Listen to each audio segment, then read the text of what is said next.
Ya, lo vamos a hacer preciso, porque sé que también están cansados, ¿verdad? Pero les vamos a contar, esta es la pregunta, ¿verdad? ¿Qué es lo que está dando resultado con los equipos que trabajan con la niñez y la adolescencia?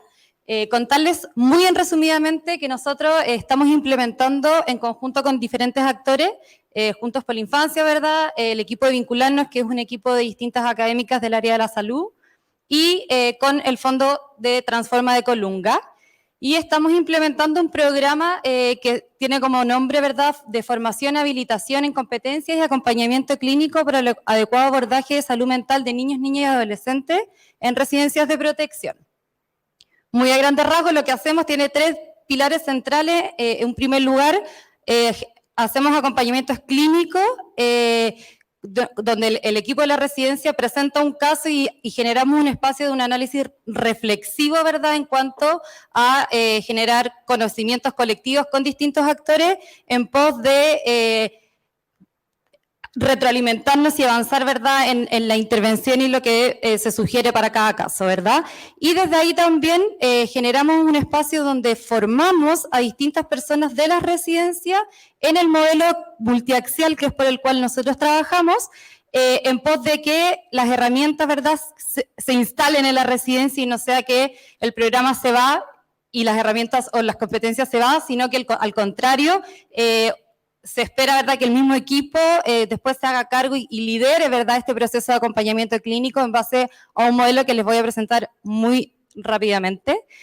Por otro lado está el programa de formación donde, como les decía, el foco central tiene que ver con trauma complejo y desde ahí hay distintas temáticas, ¿verdad?, apego, parentalidad, intervención en crisis, ¿verdad?, distintas temáticas que van relacionadas a ello en pos de también generar conocimiento y un aprendizaje colectivo entre distintas residencias. Y por otro lado, bueno, todo esto evidentemente lo estamos evaluando, ¿verdad?, para ver qué da resultados, qué no, qué es perfectible, ¿verdad?, y cómo podemos también llegar a más lugares. Si bien hoy día estamos en estas 4 residencias, estamos llegando a 150 personas que trabajan en residencia y 146 niños que son, en el fondo, beneficiarios indirectos del programa, ¿verdad? Voy a saltarme esta parte para no alargarnos mucho, pero en el fondo, ¿en qué consiste este modelo que a mi parecer es súper interesante y también en la medida en que hemos ido implementando el programa para los equipos, ¿verdad?, también ha hecho harto sentido. Y esto tiene que ver, ¿y por qué decimos que es una solución innovadora, verdad? Porque muchas veces, ¿verdad?, si nos duele la cabeza, nos dicen tómate, no sé, un paracetamol y después de eso te vas a recuperar y listo, ¿verdad? Sabemos que las temáticas de salud mental no tienen nada que ver con eso. Sin embargo, a lo largo de la historia, ¿verdad?, hemos trabajado por medio del CIE-11, del DCM, donde hay un patrón de signos y síntomas que nos dicen qué tiene el niño y qué se tiene que hacer, ¿verdad?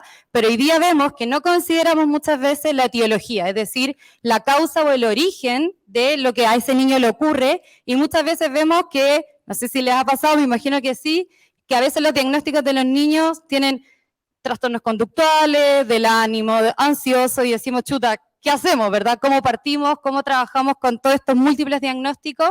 Y desde ahí es que también se generan tratamientos poco específicos y especializados y particulares a las necesidades específicas de cada niño, niña, adolescente, que podemos tener diagnósticos similares, sin embargo, el modo de sobrellevar esos tratamientos va cambiando según cómo es cada niño, ¿verdad? Y desde ahí, como les decía, este es un modelo multiaxial que tiene distintas dimensiones, por medio del cual también buscamos mirar y comprender al niño de una forma más integral y más sistémica, ¿verdad? Saliéndonos quizás solamente del dolor o del signo, sino que también incorporamos otras dimensiones que nutren la intervención y que también nos dan ciertas luces de cómo, qué priorizar y qué no priorizar dada la complejidad de los casos, ¿verdad? Y eso también tiene que ver, sabemos, con que el trauma complejo afecta a nivel funcional en distintas dimensiones de los niños, ¿verdad? Tiene que ver con la conciencia, la memoria, los comportamientos, y por ende se hace compleja la intervención, ¿ya?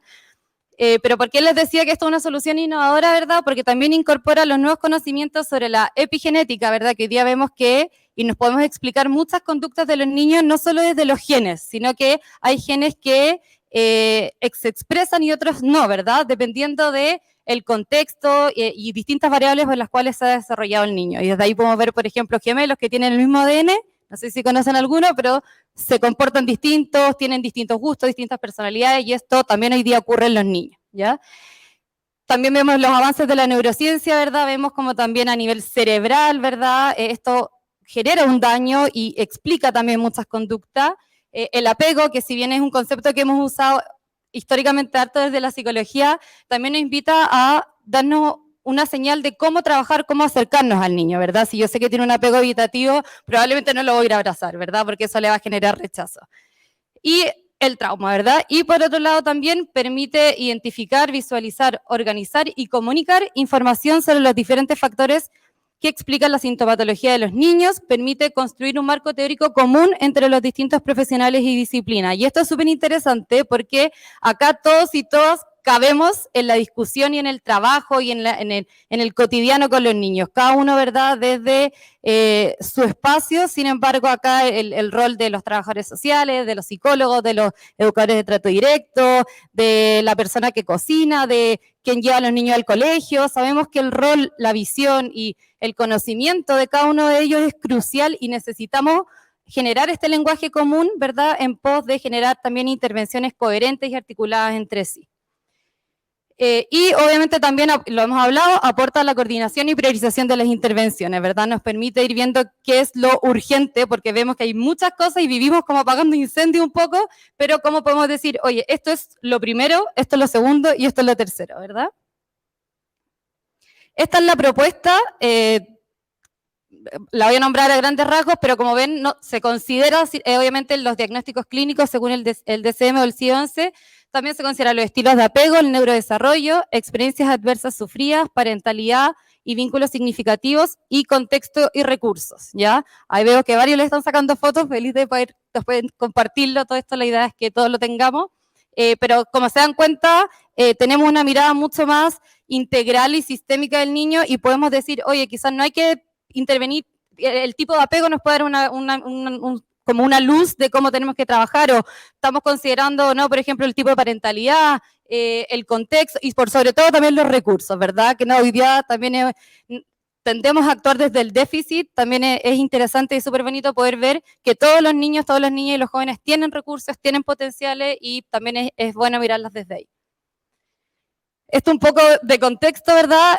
Sabemos, y como la Jime muy bien lo decía, ¿verdad?, que la carga que ustedes tienen y todos los que trabajan en residencia es gigante.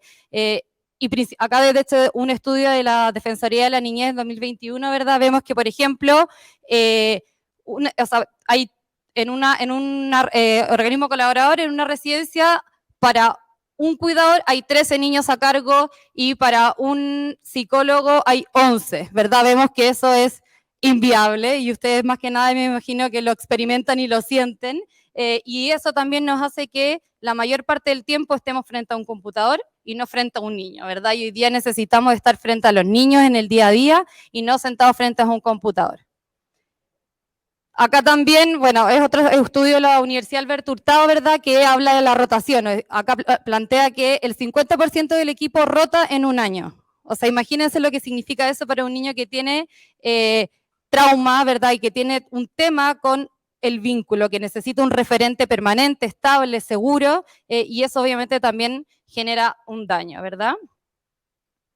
Y bueno, acá esta imagen es súper como característica y gráfica porque vemos que quizás quienes trabajan en construcción tienen los cascos, la ropa, los zapatos, todo por si se llegasen a caer, y me imagino que más de alguno de nosotros quizás se ha visto ahí, ¿verdad? Como ahí cayéndose, y quizás no contamos con todo ese equipamiento, con todas esas herramientas y con todas esas cosas que nos permiten cuidarnos y cuidarnos también primeramente por nosotros y también para poder hacer bien nuestro trabajo, ¿verdad?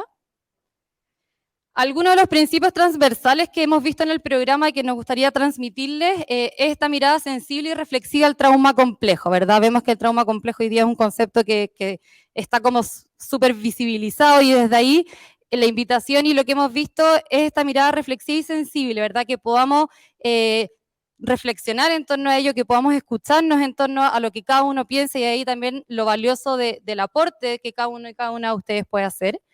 Por otro lado, el aprendizaje colectivo, esta ha sido una experiencia súper bonita donde nosotros en el programa mezclamos a residencias y a distintas personas que tienen distintas funciones en la residencia. Y eso le da mucha riqueza porque permite, ¿verdad?, a los equipos hacer como este sentido de cuerpo. También es un espacio de cuidado, ¿verdad? Y también es un espacio que nos permite ver un poco más allá de lo que quizás vemos desde acá, sino que podemos traspasar un poco nuestra mirada y eso también nos ayuda, ¿verdad? Por otro lado, este enfoque teórico-práctico, que es un concepto bien típico, pero en la práctica ha hecho mucho sentido, porque si bien nosotros en los espacios de formación entregamos conocimientos más bien teóricos, en los espacios de acompañamiento clínico vemos si esta teoría se baja a la realidad o no, porque podemos escuchar muchas cosas desde la teoría, ¿verdad? Sin embargo, me imagino que ustedes más que nadie saben que cuando nos toca actuar desde lo que nos dijeron, pucha, hay un lapsus gigante, ¿verdad? Entonces, también es un desafío y nos estamos desafiando a ver cómo podemos generar contenido que realmente, y estrategias, ¿verdad?, que realmente tengan cabida en la práctica y en la realidad con las situaciones complejas que muchos de ustedes se enfrentan día a día. Después, que sea flexible y coherente a las necesidades particulares de cada territorio. Acá vemos que no solo territorio físico, es decir, es distinto estar en la región metropolitana que en Aysén, ¿verdad?, por las características que eso conlleva, y también las residencias. Sabemos que las residencias están compuestas por grupos humanos y todos somos distintos, y por ende la cultura de cada residencia, las características, las particularidades, las dificultades, así como las estrategias, ¿verdad? Entonces todo eso ha sido súper importante considerar para la hora de implementar este programa. Sin eso, en el fondo, el programa no tiene cabida, no se ajusta y vamos chocando y al final no lo logramos hacer como nos gustaría, y por ende es ahí también la importancia de esa flexibilidad y ese conocimiento, ¿verdad? Lo hablaban también, la articulación con otro y fortalecer la red, ¿verdad? Acá, como decía la Jimé, no somos los únicos responsables, hay muchos otros, y es por ende también es una invitación y es algo que nos ha parecido súper interesante en el programa, de poder estar con otras instituciones de la sociedad civil, de la academia, del Estado, del fondo donde estimemos que sea pertinente, pero en el fondo es invitarnos también a buscar las soluciones no solo en uno, sino que en otros, en otras organizaciones que muchas veces también nos pueden ayudar en eso, ¿verdad? Y como decía la Jime, ¿verdad?, cuidar de los que cuidan. Y acá también es una invitación y este concepto, ¿verdad?, de no solo cuidarme a mí, porque también a veces eso es demandante, porque digo, ¿cómo me cuido si no tengo tiempo? Nunca somos prioridad. Entonces también tiene que ver con un mutuo cuidado, cómo yo cuido de un otro y cómo tenemos una cultura de cuidado, ¿verdad?, donde sea un eje transversal en la residencia y no tenga que ver con actividades recreativas aisladas, sino que tenga que ver con modo de ser y de estar en el contexto residencial. ¿Y qué nos ha dado resultado y cómo generan un cambio significativo y permanente, verdad? Que es importante, de repente las cosas van pasando, nos hacemos distintos talleres, pero cómo hacer que algo realmente nos marque. Y desde ahí hay algunas como claves que para nosotros han sido importantes. Uno tiene que ver con la estructura y la cultura organizacional, ¿verdad? Que poder entender y poder llegar a distintas personas de las residencias y de las organizaciones, por lo mismo que les comentaba antes, porque hoy día es sumamente valiosa la experiencia y las diferencias, ¿verdad?, que hay entre los distintos equipos y entre las distintas personas que componen los equipos. El generar redes de apoyo entre residencias, que esto también ha sido súper interesante. No sé si alguno de ustedes conoce otra residencia a la que ustedes trabajan, pero nosotros hemos generado esta experiencia donde parte del equipo de residencia va a otra residencia y les permite conocer. Uno, es un espacio de cuidado, de poder tomar aire, ¿verdad?, de poder salir de donde estoy siempre, poder mirar otra experiencia y desde ahí poder también obtener nuevas estrategias, una nueva mirada, ¿verdad?, y de alguna forma nos permite también hacer como este sentido de cuerpo, de equipo, donde todos desde distintos lados estamos trabajando por un mismo objetivo. Por otro lado, la implementación y el rediseño conjunto con los equipos.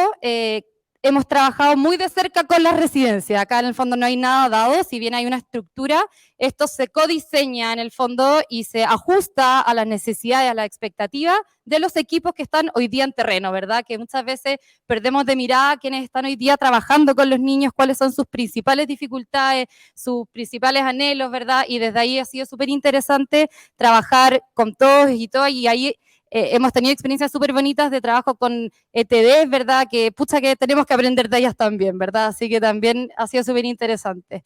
Y visibilizar buenas prácticas, actuar desde los recursos y no solo desde el déficit, que es lo que les mencionaba antes, ¿verdad?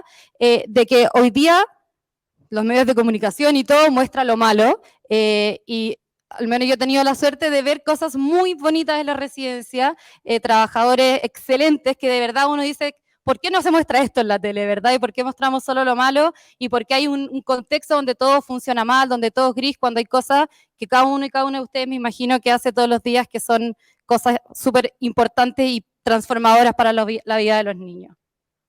Y esto por último, que también es una reflexión que hemos tenido, ¿verdad? Que los principales actores para la prevención y evitar la crisis son los mismos niños, ¿verdad? Si bien hoy día, cuando hay una situación de desregulación, no está solo los niños, si bien ellos se desregulan, pero tiene que ver con el adulto, de cómo estoy yo, cómo me enfrento yo con ese niño, cuál es mi historia con ese niño, cómo me he relacionado anteriormente con ese niño, cuál es el vínculo, ¿verdad? ¿Hay vínculo o no hay? ¿Y en qué consiste ese vínculo? Y también hay todo un contexto, ¿verdad? Entonces podemos ver que hay distintos factores ambientales, fisiológicos, que vienen también a mirar y a prevenir ciertas desregulaciones, y por sobre todo ahí la invitación también es a escuchar, ¿verdad? De repente los niños, las niñas y los jóvenes son los principales informantes que podemos tener los adultos, y nos pueden avisar muchas cosas que pueden ocurrir, pueden ser también fuentes de prevención, ¿verdad? Así que también es una invitación a incorporarlo y que también sean actores activos, ¿verdad? De esto. Así que eso, corrí rapidito, pero ojalá les haya servido.